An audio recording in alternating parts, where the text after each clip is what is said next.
banyak sekali metode-metode atau propaganda yang dilakukan oleh kelompok teror itu. Sebenarnya terutama yang di Indonesia ya, yang mengatasnamakan Islam gitu ya.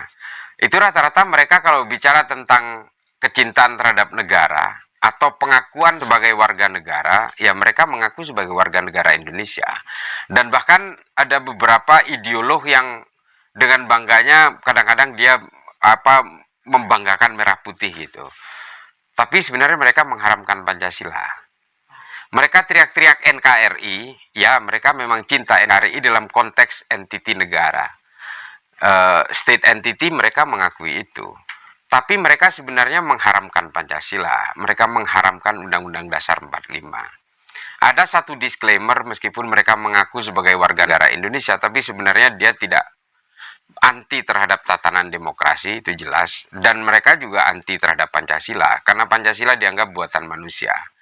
Ini dalam konteks kelompok-kelompok radikal ekstrim teror yang mengatasnamakan Islam. Di Indonesia, apakah ada teroris yang mengatasnamakan agama lain? Ya nggak ada. Karena metode terorisme itu, dia akan menunggangi agama dengan pemeluk terbesar di satu negara. Kalau kita bicara di India, kelompok-kelompok radikal ekstrimnya itu beragama Hindu.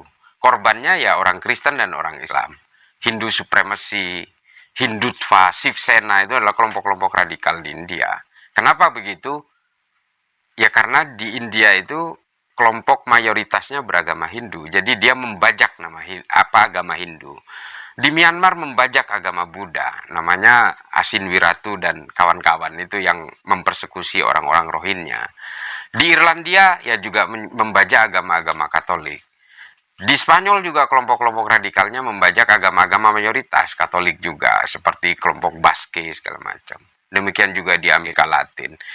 Di Amerika juga membajak agama Kristen, misalnya seperti The Army of Christ, Ku Klux Klan, atau kelompok evangelis garis keras, Timothy McVeigh, dan segala macam itu kan membajak agama dengan pemeluk agama mayoritas di suatu negara.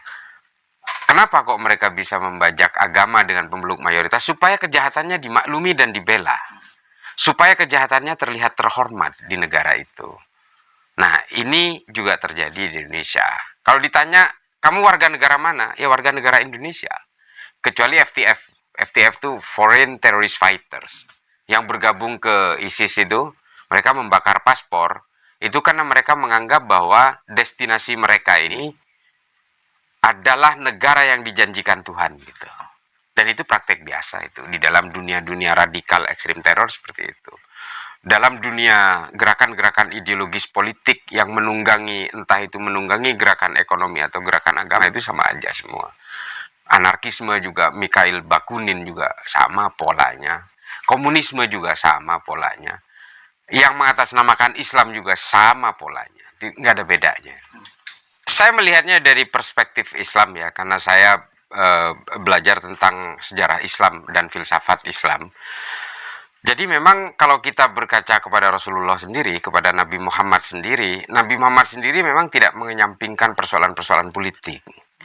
Tapi Nabi Muhammad tetap menjadikan politik itu sebagai satu bejana tanpa harus membuat pelanggaran-pelanggaran di antara pemeluk agama masing-masing. Perbedaan-perbedaan, koeksistensi itu betul-betul dihargai. Contoh gini, di Madinah itu apakah ketika Rasulullah itu menguasai Madinah, menjadi pemimpin di Madinah, apakah ada pemeluk agama lain? Ya ada. Yahudi ada. Apakah ada Kristen? Ya ada. Pasti ada itu. Karena memang orang-orang Kristen dan orang-orang Yahudi itu hengkang dari Madinah justru setelah Rasulullah wafat itu, after the prophet era gitu. Nah ini kenapa kok bisa begitu? Ya karena memang ada satu kebutuhan politik dan ada satu kebutuhan ruang-ruang privat untuk bisa memenuhi kebutuhan-kebutuhan spiritual itu. Jadi kalau kemudian politik itu menunggangi agama atau agama menunggangi politik, maka yang terjadi ya seperti kita tahu secara historik kan memang melahirkan tumpahan darah yang berlapis-lapis di mana-mana. Nggak hanya di Arab, juga di Eropa kan.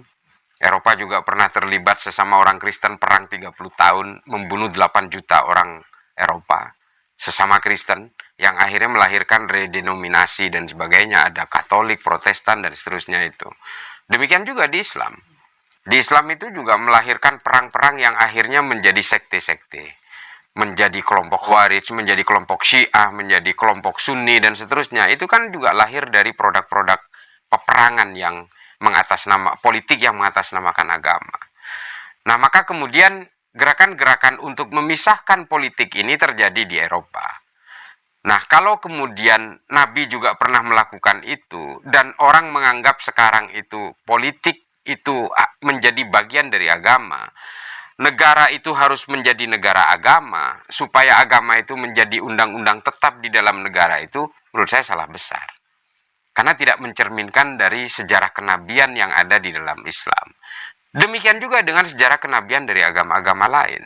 Sejarah-sejarah kitab suci yang ada di dalam kitab suci masing-masing setiap agama tidak membuat satu kesatuan antara politik dan agama itu.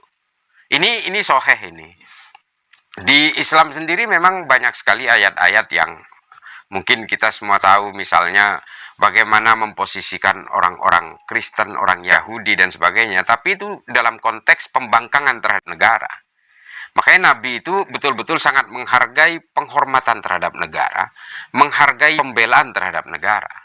Saya sering cerita gini, Mas, banyak sih saya sering ceritakan bagaimana sebuah perang di Uhud. Ini kan perang yang ikonik sekali di dalam sejarah Islam.